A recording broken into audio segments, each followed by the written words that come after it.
The next item of business is actually consideration of business motion 23633 in the name of Graham Day on behalf of the Bureau, setting out changes to this week's business. Could I call on Graham Day to move this motion? Thank you very much, Minister. No member has indicated they wish to speak on the motion. The question, therefore, is that motion 23633 be agreed. Are we all agreed? We are agreed. Thank you.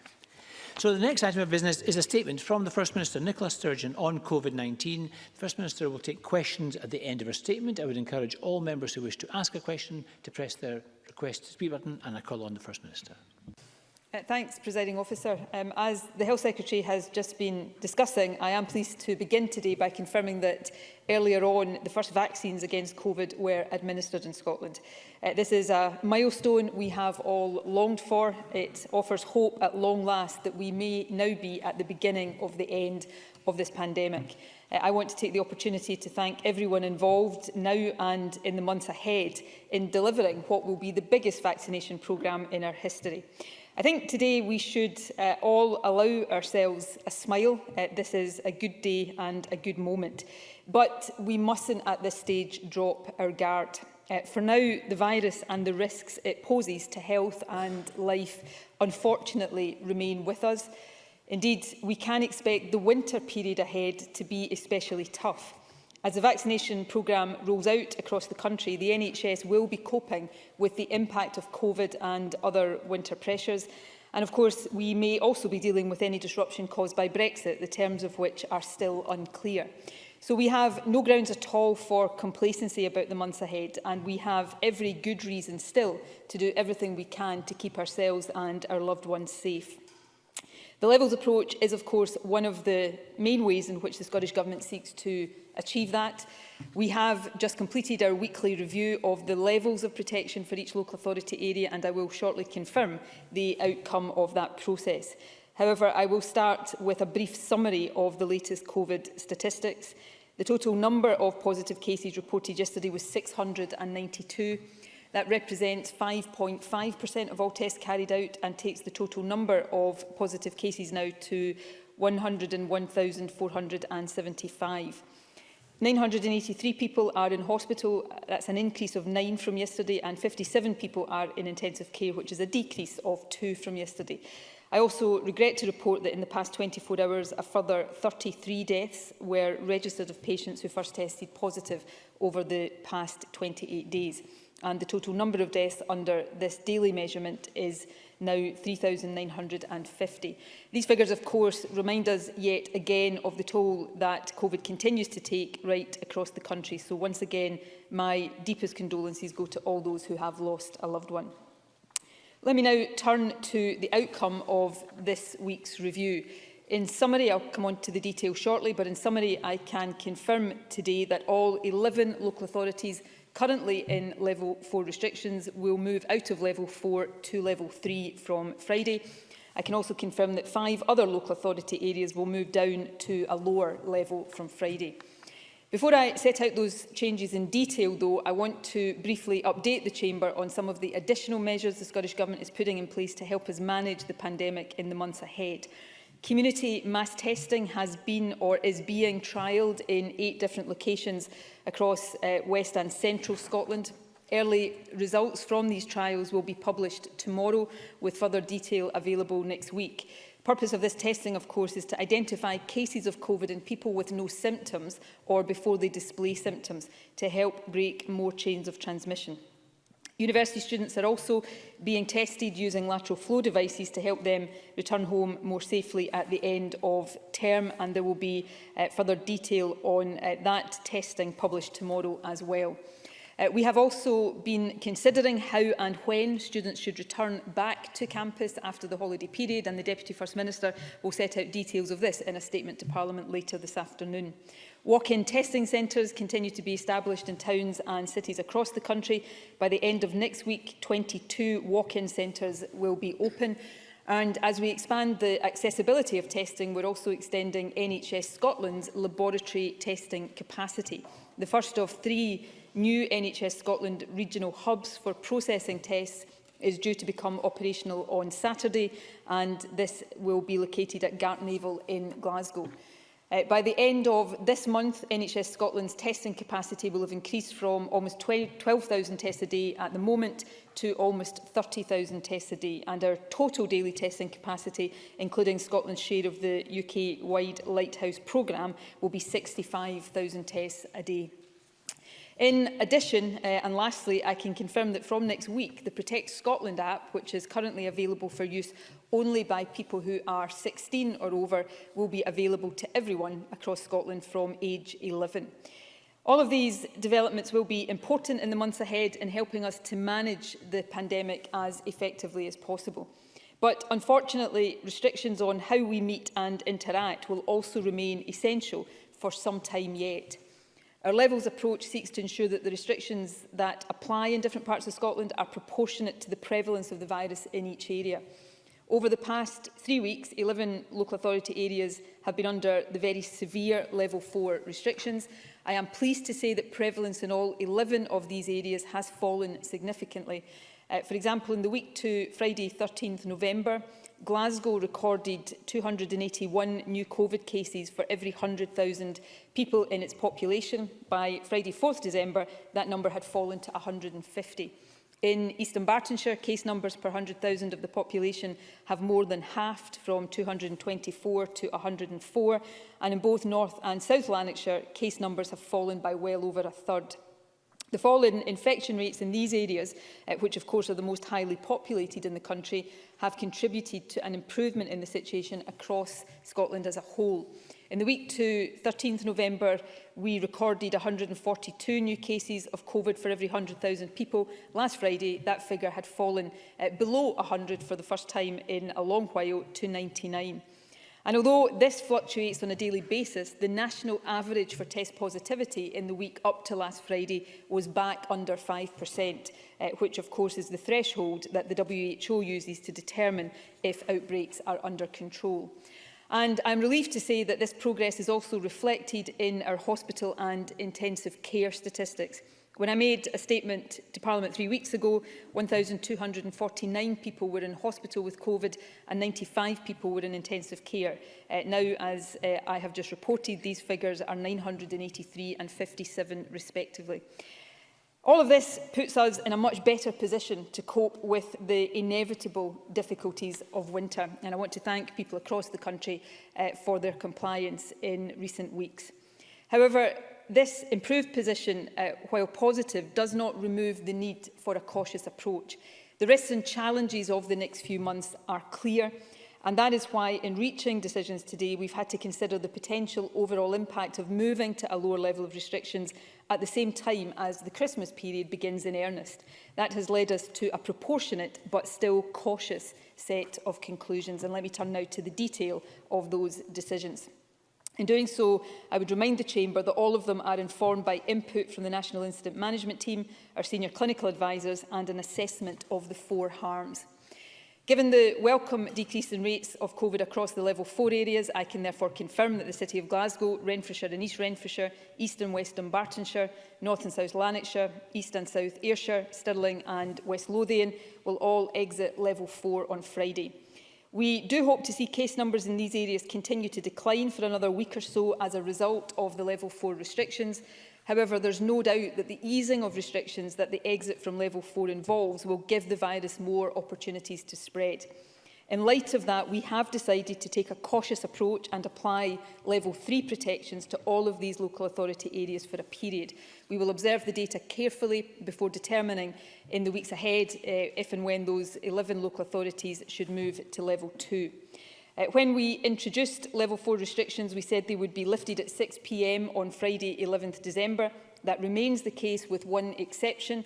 Retail premises which have been closed under Level 4 restrictions will be permitted to reopen from 6 a.m. on Friday. This is intended to help stores and shopping centres better manage the flow of customers after the period of closure. Presiding Officer, I would take this opportunity to appeal to everyone living in Level 4 areas to continue to exercise care and caution. As we know from our experience of COVID so far, progress can very, very easily go into reverse. So please continue to abide by the rules. That means in particular not visiting other people's houses. And as I will confirm later, travel restrictions will remain in place for the next period, so travel in and out of level 3 areas will still not be permitted. There are currently 10 local authorities in level 3, Angus, Clackmannanshire, Dundee, City of Edinburgh, Falkirk, Fife, Inverclyde, Midlothian, North Ayrshire and Perth and Kinross. 7 of these areas will remain in level 3. These are Clackmannanshire, Dundee, City of Edinburgh, Fife, Midlothian, North Ayrshire and Perth and Kinross.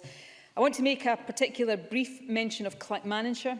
Case numbers there have risen sharply in recent days, although its case positivity remains well below the national average.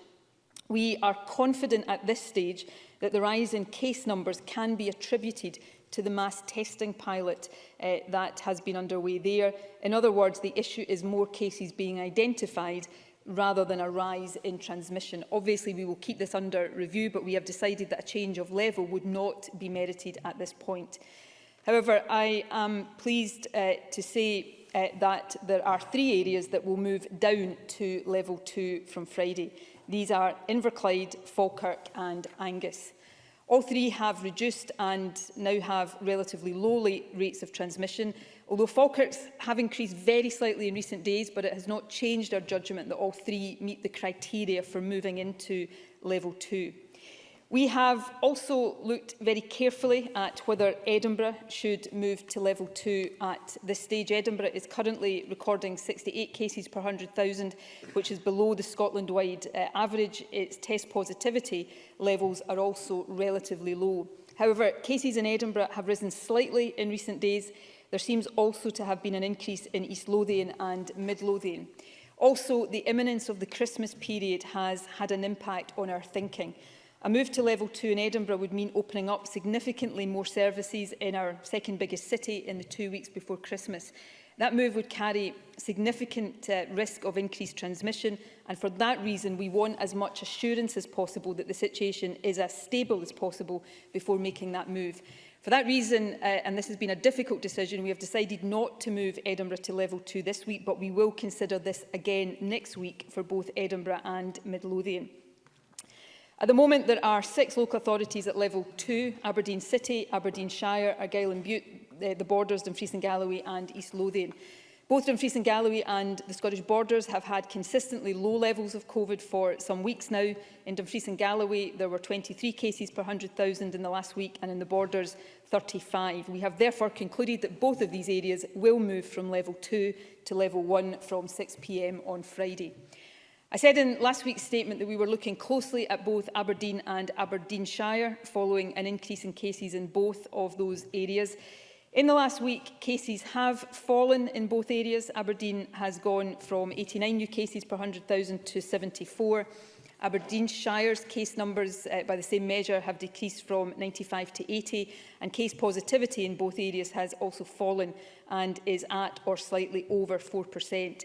For that reason, at this stage, we intend that both areas will remain at level 2. It is worth stressing, though, that cases haven't fallen in either area by as much as we would want to see.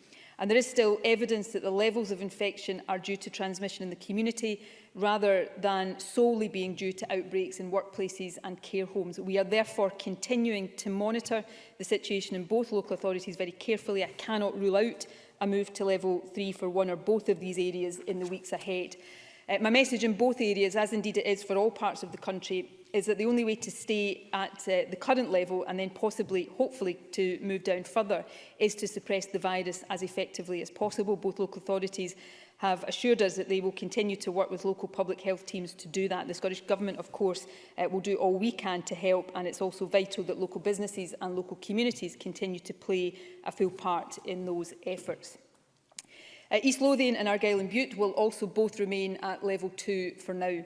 It's worth mentioning that Argyll and Bute has also seen a very sharp rise in cases in recent days. However, we are confident at this stage that this reflects a large workplace outbreak and is not indicative of wider community transmission. But again, we will continue to monitor that situation carefully.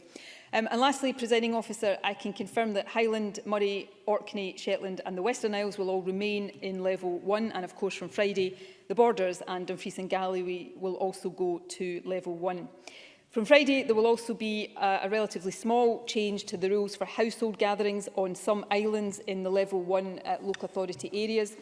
At the moment, the island local authorities, Orkney, Shetland and the Western Isles, are the only places in Scotland where it is permitted for 6 people from 2 households to meet in houses. From 6 p.m. on Friday, that will be extended to other inhabited islands in the Level 1 local authorities, with the exception of islands like Skye that are connected to mainland Scotland by road. However, those of us living in the rest of the country should continue to stay out of each other's houses. I know this is really tough, but it does remain the most effective way of stopping the virus spreading from one household to another. Presiding Officer, the overall result of today's changes is that 16 local authorities will move to a lower level of restrictions from Friday. The rest will remain at the same level. That is good news. It reflects the fact that the number of cases in Scotland has been falling in recent weeks. However, I know it involves real and continued difficulties for many businesses, particularly in the hospitality sector. I can therefore confirm that the Finance Secretary will be setting out tomorrow a further package of business support intended to provide additional help over the winter.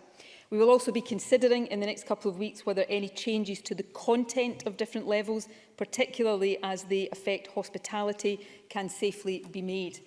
And more generally, as I've said before, moving any area down a level is not a neutral act. Because it allows some restrictions to be lifted, it does present more opportunities for the virus to spread.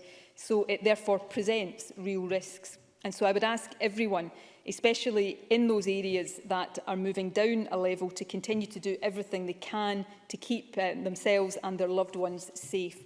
Be careful and cautious, follow all the rules that are in place, and still please try to limit your interactions with others as much as possible.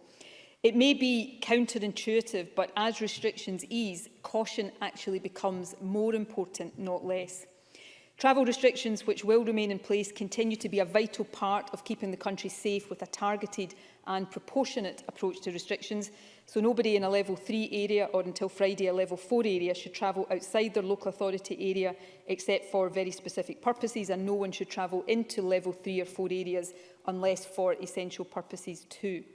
I'm afraid that means, for example, that people from outside Glasgow must not travel to the city to do Christmas shopping when retail opens on Friday. Presiding Officer, today, the day when the first people have been vaccinated against this horrible virus, is a day, and should be a day, of optimism for all of us. But it marks, we hope, the beginning of the end of the pandemic. Unfortunately, the end is not quite with us yet. So all of us must continue to think about how we keep ourselves and each other safe in the meantime. Many of us in the weeks ahead will face choices about when and whether we meet friends indoors in a pub or cafe, and about how we celebrate Christmas. Some people will decide that their well-being or the well-being of someone they love is best served by meeting indoors. I understand that. It's why the rules over the Christmas period recognise this inevitability and give advice on how to stay as safe as possible. But some of us will decide to take other options, for example, by seeing loved ones outdoors or postponing a family Christmas gathering until the spring or summer of next year. There is a beautiful statement by the Irish poet Seamus Heaney that was much quoted in the early days of the pandemic that I think sums up the situation we are in now extremely well. If we winter this one out, we can summer anywhere. That's a sentiment, I suspect, that resonates with many of us more strongly now than at any previous time in the pandemic. The route back to something much closer to normal life is clearer and closer now than at any time since March, and we are all looking forward to reaching that point.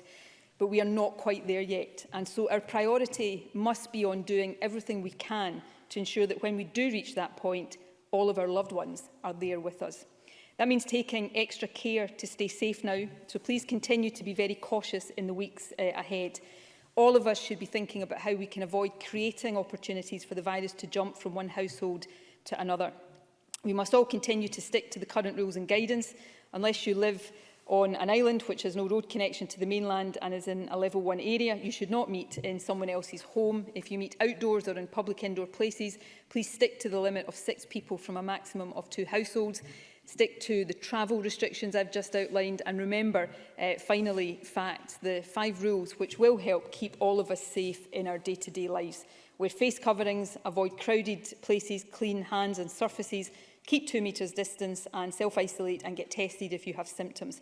Sticking to these rules continues to be the way in which we can protect our NHS and help our health and care workers. It's how we look after ourselves and our loved ones, and it is how we will get through the weeks and months ahead as we look ahead to the spring and the better times that definitely do lie ahead. Thank you.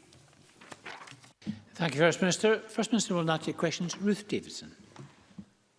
Thank you, Presiding Officer. News today of 90-year-old Margaret Keenan becoming the very first person to receive their COVID-19 vaccine is good news for us all, and it marks the first step on the road to our national recovery. And it does feel like a big step forward. And coupled with news today that 11 local authorities in Scotland under the most severe restrictions will see them loosened, there is a real sense of light at the end of the tunnel. However, we must be cautious. And for those still unable to see relatives, still forced to work at their kitchen table, still watching as the doors of their small business remain firmly bolted, the difficulties brought on by tackling COVID persist.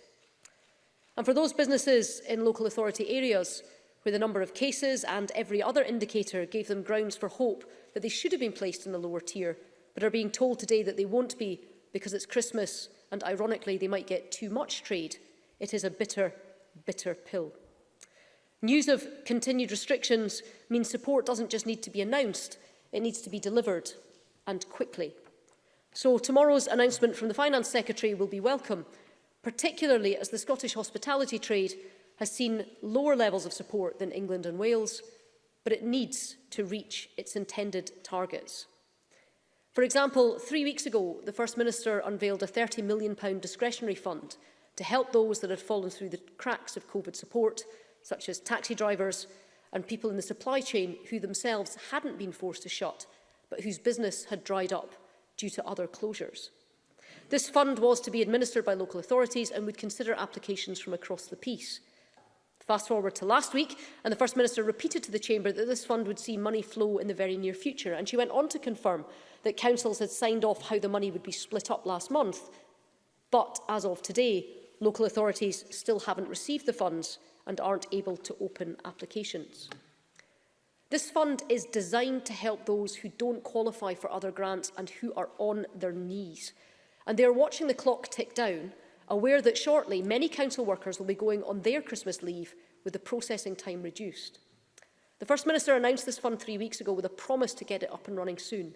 So is she now able to give hard-pressed taxi drivers and supply chain workers a date of when her government will release the funds to local authorities and when they can start applying for this support? First Minister. The allocation with local authorities has been agreed of that fund. The Finance Secretary will give an update tomorrow on the support available, and as I said earlier on, she will set out additional support that will be made available to help businesses, particularly over the winter period. We want to and are determined to do as much as we can to help businesses, particularly in sectors like hospitality, but across the economy more generally, and also to make sure that we are helping businesses that hitherto in the course of the pandemic may have fallen through the cracks. We have a comprehensive grant scheme in place, and the announcement that the Finance Secretary will make tomorrow will add to that. I look carefully at the figures published by the Scottish Hospitality Group yesterday. I think it is important to say that in some respects the levels of support available in different nations of the UK will reflect the severity and the impact of restrictions. In some parts of the UK, restrictions have been significantly more severe. There have been national lockdowns, which of course hasn't been the case in Scotland, so when support is averaged out, that will be reflected there. But nevertheless, we recognise that there is more we need to do and are determined to do that. And as I said earlier on in my statement and have repeated again today, the Finance Secretary will set out more details of that tomorrow. More generally, I think today brings good news to individuals and businesses across the country.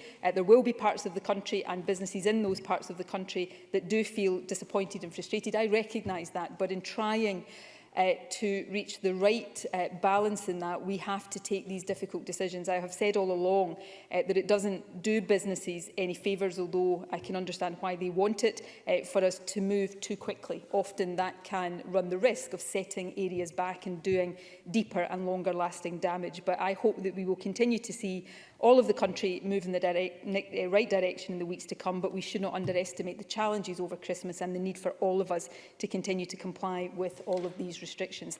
Comparatively, in a UK sense, Scotland is in, I think, a strong position, but we cannot afford to take anything for granted. We have to continue to work hard to keep this virus under control. Richard Leonard, to be followed by Patrick Harvey. Presiding Officer, there is no question that the decisions being made on tiers are complex. But looking at some of the data today, people find it difficult to understand how the First Minister and the Cabinet have arrived at some of these conclusions. In Stirling, for example, the most recent data shows that there are 81 cases per 100,000 people. In Western Bartonshire, there are now 76 cases per 100,000, and they are both being moved to level 3. Yet in Argyll and Bute, there are 165 cases per 100,000, and they have been and are still staying at level 2. And why is Edinburgh staying at level 3 when the data clearly shows that the infection is under greater control in the city of Edinburgh than in other parts of the country? So people want the evidence. Public cooperation during this pandemic operates on the basis of public trust and confidence. And I have to say to the First Minister that this was not helped by the confusion generated by the Cabinet Secretary for Health at the weekend, confusion for businesses, workers and communities about whether or not the level 4 restrictions will end on Friday. So, can the First Minister give us a clear assurance today in Parliament that there will be no last-minute Midlothian-style U-turns later this week, and that businesses, workers and communities, especially those in all Tier 4 areas, can today all plan for an easing of the lockdown on Friday? First Minister. I know Richard Leonard's perfect when it comes to his public communications, but the rest of us are mere mortals in these matters. The Health Secretary communicated something on Sunday that she reflected was not as clear as it should have been and immediately clarified it. I think that's a reasonable thing to do, but I'm sure we'll all continue. I'm sure we'll all continue to take lessons from Richard Leonard. On the substantive issues that Richard Leonard had raised, yes, applying a level system is complex. It would be, frankly, much easier just to put the entire country into a national set of restrictions. Much easier, but also fundamentally wrong, in my view, because the differing levels of prevalence do not justify that. So we deliberately, and I think rightly, go through a very complex process every week of judging what level is best for each area. And that is informed to a large extent by the indicators that we publish every Tuesday. But as I've said from the first day that we publish this levels approach, it also has to involve some contextual judgment. So if you take 3 local authority areas that are coming out of level 4 on Friday, Stirling, South Ayrshire and Western Bartonshire, if you look just at the indicators, then yes, you can make a case they should go straight to level 2.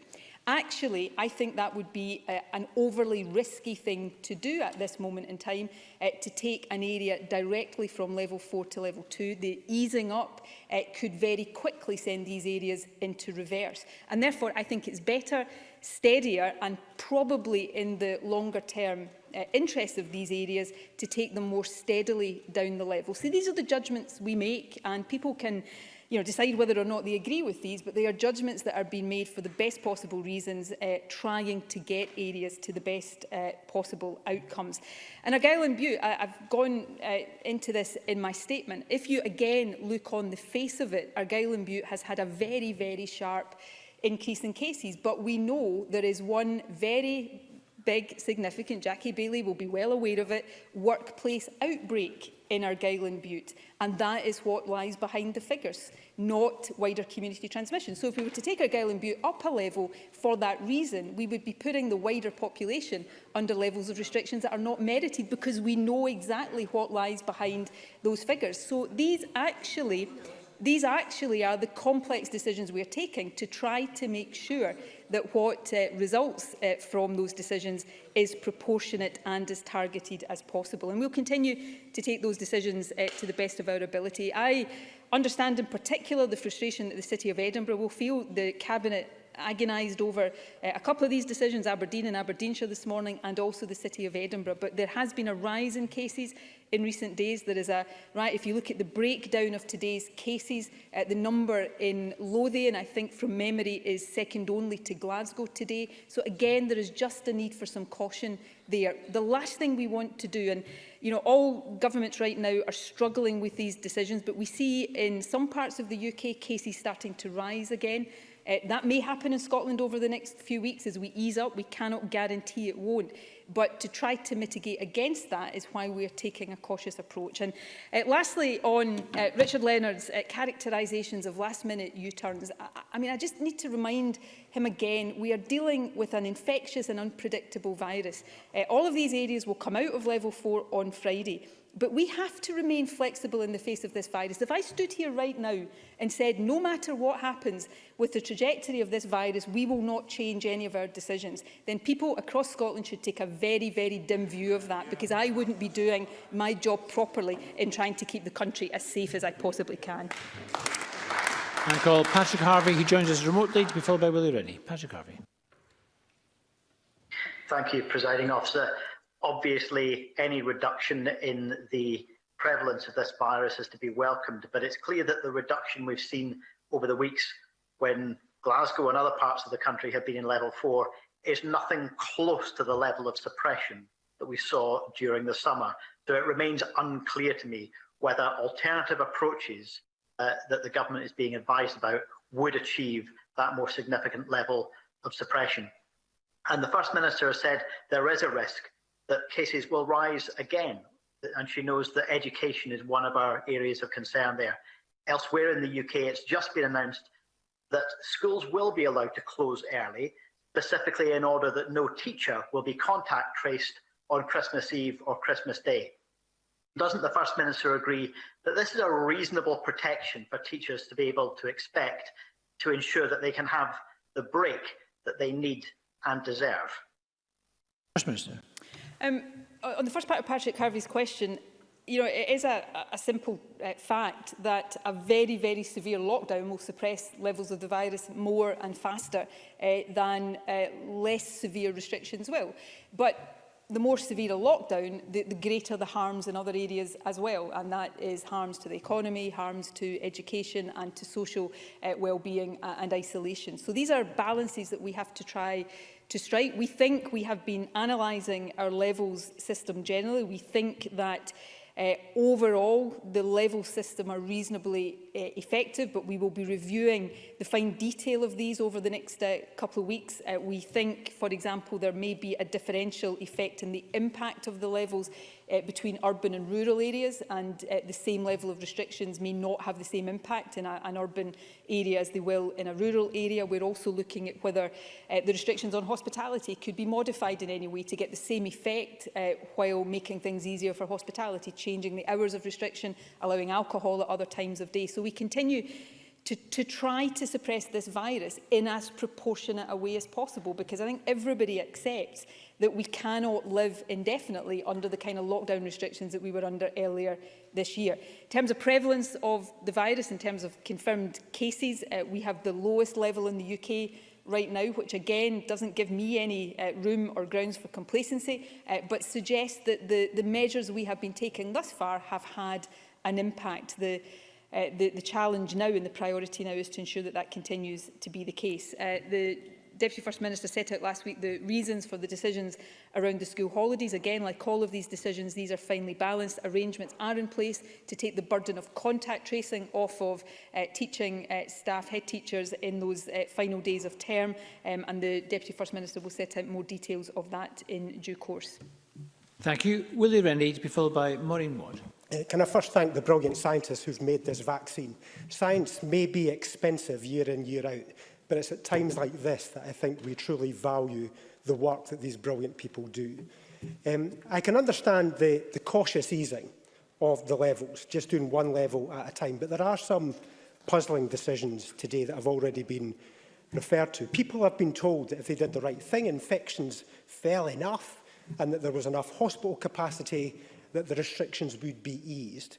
But several councils have lower infections but are stuck in higher levels. So Midlothian, which has already been talked about, Edinburgh, which there's been an explanation provided for, Perth and Cross, and Fife have been consistently in level 2 indicators, consistently at those levels, but they're stuck in the higher levels of restrictions. So this does beg the question. I understand that you need to have judgment on top of the raw numbers. I get that. But the numbers seem to have been abandoned in favour of only judgment. So is the First Minister considering reviewing the indicators to make them more in line with the judgments that she is making? First Minister. I think any genuine, reasonable look across every local authority areas with the greatest of respect would show that the indicators have not been abandoned. Yes, as we will review the content of the levels, we will also be looking at the indicators to make sure we are learning from the weeks that this level approach has been in place and to see whether any modifications are necessary. And that's a process that will be underway into and over the Christmas period. So I think that is a legitimate question to pose. On the local authority areas that Willie Rennie talks about, if you take Midlothian, for example, in the 7 days, the most recent 7 days, cases in Midlothian have actually increased by 16%. And the test positivity has gone up by 1.3%, which again just cautions us against taking Midlothian down a level. In Fife, in the most recent 7 days, we've seen a 3% increase in cases, and in Perth and Kinross, while there has been a bit of a fluctuation, there is no significant reduction in cases. So our judgment is that taking these levels, these areas down a level at this stage, and remembering that's not neutral, it opens things up and therefore gives the virus opportunities to transmit, would be too risky a thing to do. We need to see more sustainable progress. And that's the judgment we try to bring to all of these decisions. They are not straightforward decisions. They are not easy decisions. Often they are not absolutely black and white decisions, but it's important we try our best to get them right. You know, if you take on the other kind of side of this, a few weeks ago, we took a very precautionary decision at the same time as we did with Perth and Kinross to put Angus into a higher level, and they come down again today. So areas should not see themselves as stuck. We are reviewing this every single week, and we see today a number of local authority areas coming down a level. But it's really important that we try to get those decisions as right as possible, because the last thing we want to do is take an area down prematurely and then have to put it back up again almost immediately because we trigger an increase in cases because their position was not sustainable enough to allow that to happen. So it would be, as I said to Richard Leonard, it would be much easier just to apply a blanket set of restrictions across the country, but it wouldn't be right. And that's why this, albeit more complex system, I think is the better one to have. Maureen Watt, to be followed by Donald Cameron. Thank you, Presiding Officer. The First Minister has thankfully indicated that Aberdeen City and Aberdeenshire have avoided moving into level 3. But can the First Minister advise what commitments the local City Council has given to work to bring the virus down? What encouragement has been given to them to be more proactive in taking steps to drive down the virus, including reminding people that they should be working from home, should not be car sharing, should not be meeting in others' homes, and ensuring that local environmental health officers must be deployed to ensure that this is the case? First Minister. The local authority has indicated that working in very close partnership with the local Director of Public Health and other local agencies, they will be intensifying their focus on priority areas, notably transport, particularly car sharing, ensuring compliance with restrictions and guidance in workplace and retail settings, and stepping up public communication. And I think that's welcome and important. I've said before, you know, this virus is nobody's fault. It's not the case that because it's gone down in one area and up in another, it means that people are doing things wrong. But it is a reminder that getting levels of the virus down takes real concerted effort and takes real local leadership. And I want to pay tribute to local authorities across the country for the leadership that they are showing. We have been worried and still are concerned about Aberdeen and Aberdeenshire. Cases, there appears to be a sort of background increase in community transmission. We did think very carefully about putting them to level 3 this week, but because there has been a slight decline in recent days, we have decided to give more time for the local authorities to work with the public health experts locally to try to stem that increase more sustainably, and I hope we will see that progress in the weeks ahead. Donald Cameron, to be followed by Tom Arthur.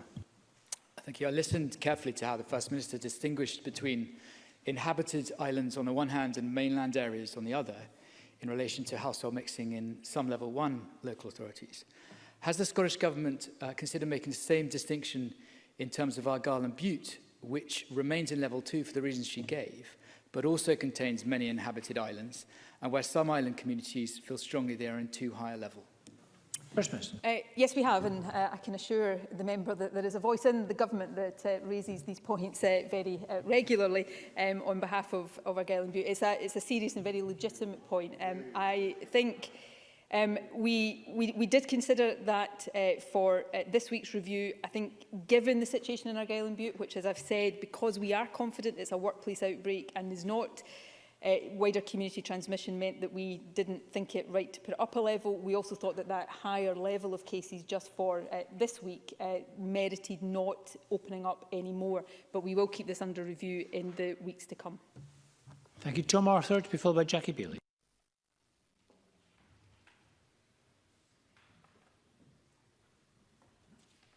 My microphone.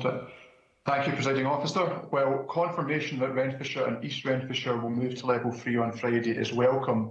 There is an understandable desire amongst my constituents that this should be a stepping stone to level 2 and not an indefinite holding position.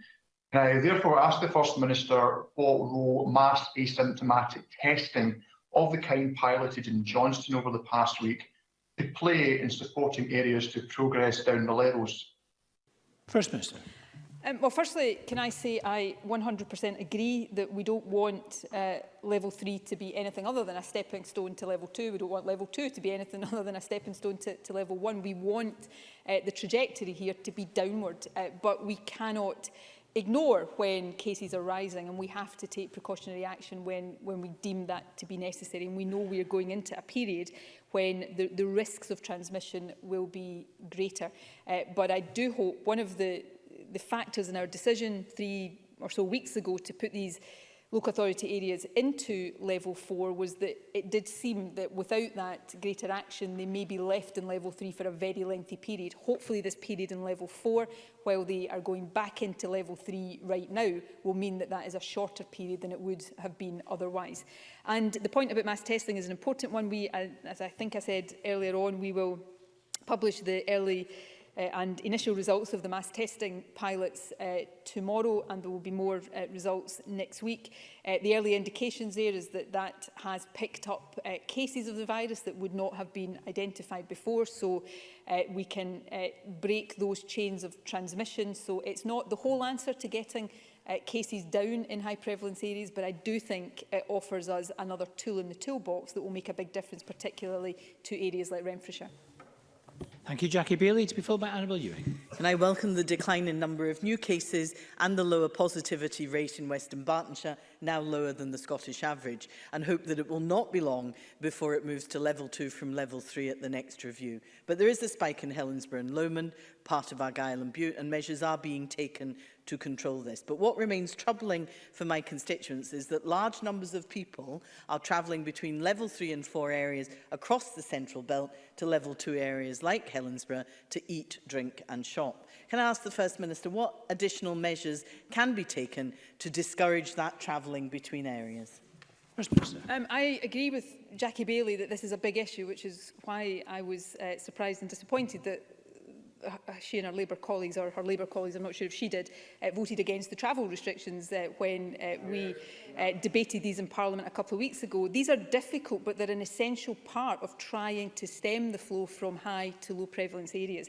I think there are concerns in many parts of the country that people may be travelling. I will raise the particular issue with the Chief Constable and make sure that Police Scotland are aware of that. Of course, it is operationally for them to decide how to police these travel restrictions. A number of fixed penalty notices notices have been issued. But I would appeal to people again, particularly as some levels, some areas come down a level, to remember that the travel restrictions are a vital part of us being able to maintain this targeted approach across the country. Annabel Ewing, to be followed by Jamie Halker-Johnson. Thank you, Presiding Officer. As Fife is to remain in level 3, I look forward indeed to the statement from the Finance Secretary tomorrow in terms of what further additional support may be available to businesses, as it will be much needed. And as the MSP for Cowdenbeath constituency, I know that businesses will also be keen to know what they can expect in terms of possible changes in the weeks ahead. And therefore, could the First Minister clarify what the intention is with regard to the weekly review processes? That is to say, when will the last one take place in advance of Christmas, and when will the first one likely take place after Christmas? First Minister. I think this is a really important question that Annabel Ewing raises, and I will give our assumption at the moment, our planning assumption. But before I do that, can I just again say I'm very, very reluctant to give 100% certainty around anything like this, because this virus is not going to take Christmas off. So it is possible we will see developments in parts of the country that necessitates action over the Christmas period. I cannot rule that out, and I think it's important to be frank about that. But subject to that caveat, it would be our intention that the decisions we take a week today on the 15th of December and the levels that we announced as part of that, we would seek to maintain those over the Christmas and New Year period, obviously with the temporary relaxation that we announced a couple of weeks ago for the Christmas period from the 23rd to the 27th of December, and that what we announce next week will, barring any of the unforeseen developments that I spoke about earlier on,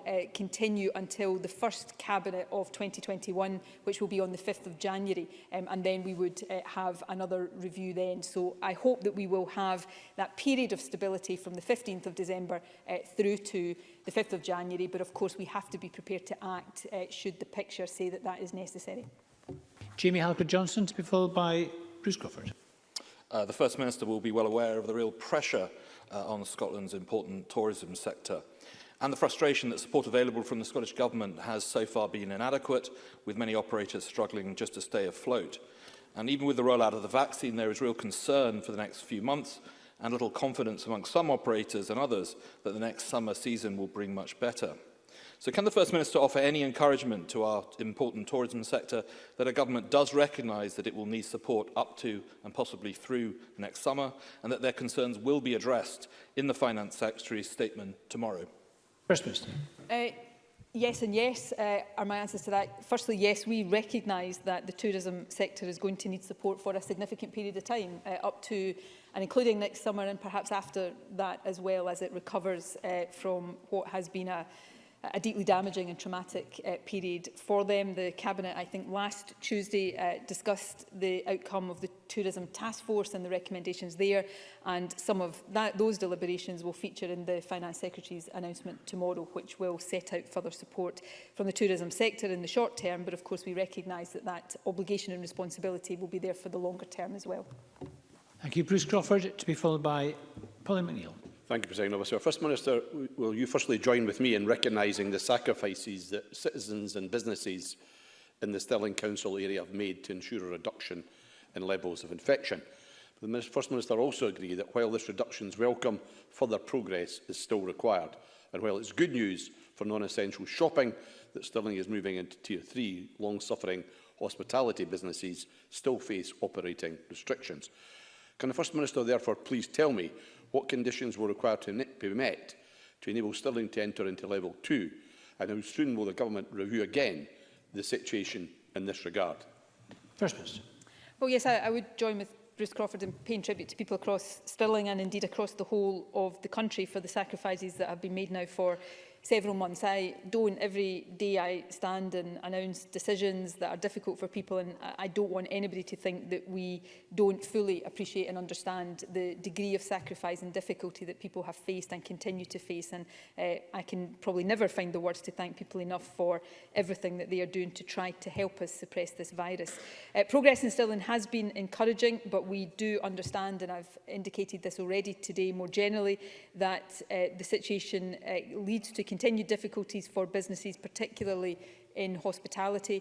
So in addition to the Strategic Framework Business Support Fund that's already been rolled out, the Finance Secretary has been developing an additional package of tailored support for a range of specific sectors, and as I've indicated, she will set that out shortly.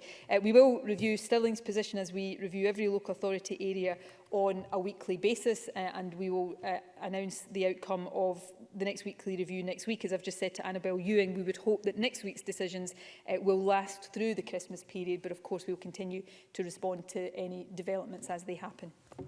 Thank you. Polly McNeill to be followed by Rona Mackay. Presiding Officer, Glaswegians will welcome any progress to move down the levels. And I note that the First Minister has said today that retail can open from 6 AM on Friday, although I think that's news to them, but I'm sure that will be welcome. Does the First Minister agree that it is a harsh moment for Glasgow's retail sector if those outside Glasgow are unable to come to Glasgow to shop? Will the First Minister recognise, and I'm sure that she does, that Glasgow does depend on shoppers and trade outside the city? And given that, would the First Minister consider that her and her ministers should begin to engage with Glasgow politicians and Glasgow businesses to discuss a plan so that we can prevent lasting damage to Glasgow's economy? First Minister.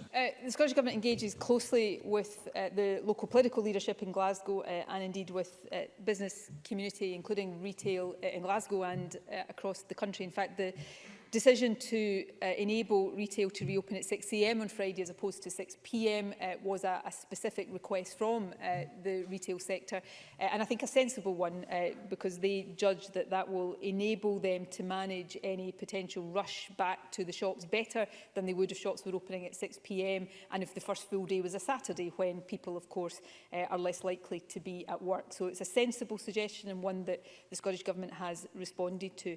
I know how devastating the impact of this is on every part of the country, but particularly in areas in a retail sense, areas like Glasgow. Glasgow is my home. I know how much the city centre, the retail sector there matters to the health of the city. It is simply would not be sensible to encourage or allow people from all over the country to come to shop in Glasgow in the run-up to Christmas. I, as I'm sure many people did, saw scenes from certain London shopping streets at the weekend with crowds of people that I certainly hope we will not see replicated, and that's why we've got to manage this carefully. But we will continue to discuss with local leadership in all council areas and with local businesses about how we make sure there is support there, not just in the immediate term, but as we go into the recovery phase as well. Thank you. Rona Mackay to be followed by Annie Wells. Thank you, Presiding Officer. As it looks increasingly likely that we'll be crashing out of the EU with no deal or a low deal in a matter of weeks, what assurance has the First Minister had from the UK Government that their reckless decision not to extend the transition period will not have an impact on the supply of the vaccine from January? First Minister.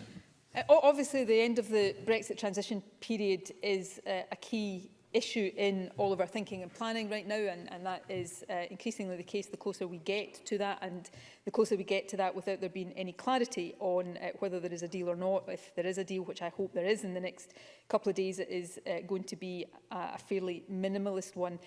We obviously are discussing with UK colleagues across the other nations the supply of the vaccine, which we are assured is there and will continue to flow, obviously subject to the pace of manufacturing of the vaccine. We have taken certain other contingencies to ensure that we have supplies of other vital medicines and medical devices. But I think all of us hope that we see a deal emerge in the next couple of days, which, while it may not take away all of the problems that are faced at the turn of the year, may help to mitigate them. Annie Wells to be followed by Fulton McGregor. Thank you, Presiding Officer.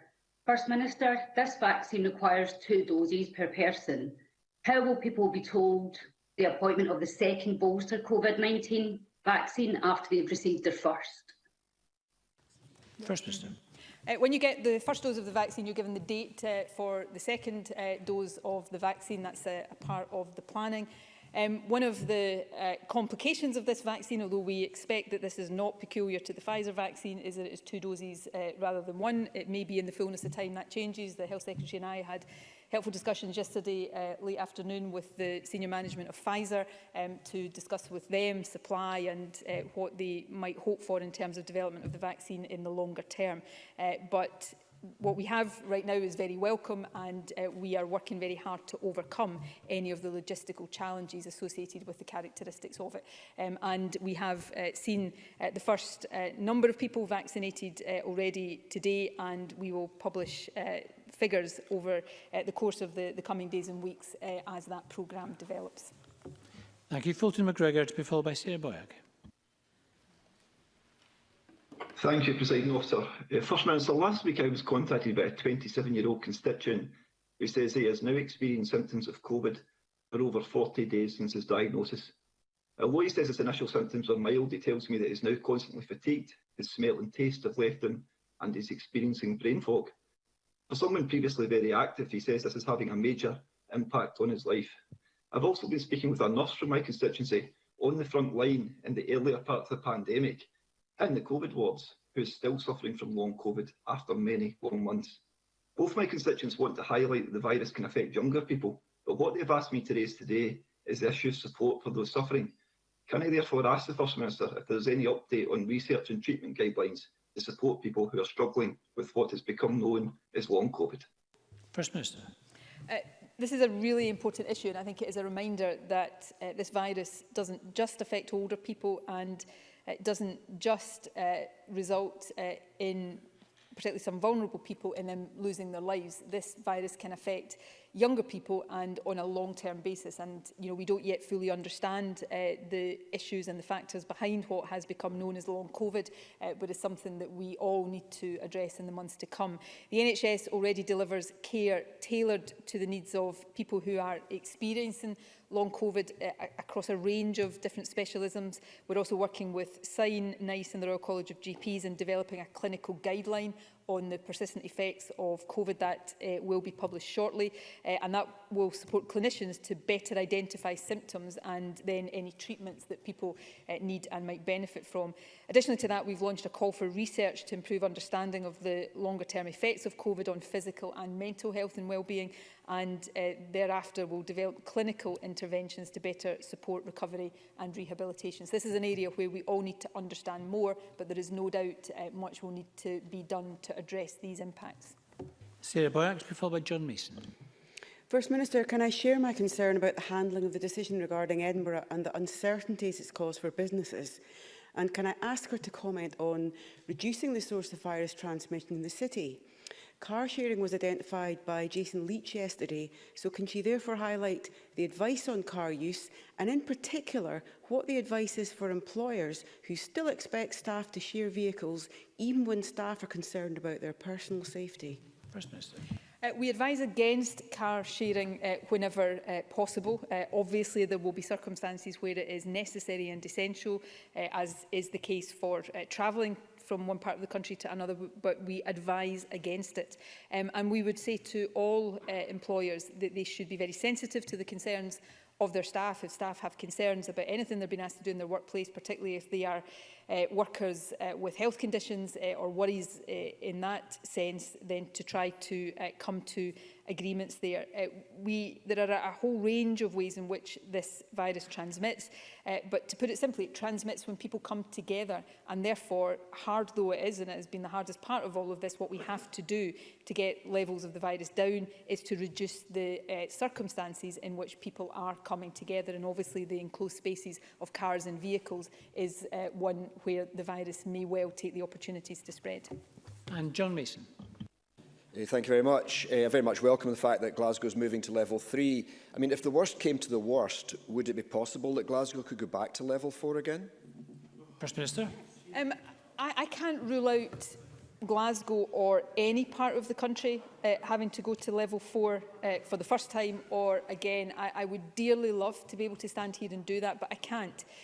What I do know is if all of us continue to follow the rules and the guidance, or if all of us do the really difficult things of staying out of the houses of our friends and loved ones, if we make sure we abide by the travel restrictions, if we just reduce our interactions with other people as much as possible, make sure we don't go, particularly when retail opens in Glasgow again on Friday, if we don't go into crowded places, then all of us collectively can try to mitigate and reduce the risk of Glasgow or any other part of Scotland going back into level 4. You know, we're making real progress just now, and I don't want that to be lost in these discussions today. When I stood here 3 weeks ago, we were really worried that these levels of infection were just not coming down in areas like Glasgow. They have come down significantly. That's down to the sacrifices of so many people across the country, but we need to stick with it. Today's an optimistic day, but we're not out of this yet. And the more we stick with it, the fewer people will get this virus, the fewer people will die of this virus, and the more of us will come out the other end of it, hopefully sooner rather than later. Thank you, and apologise to those members I couldn't call, but we have to move on to the next item of business. There'll be a short pause while members and ministers change seats.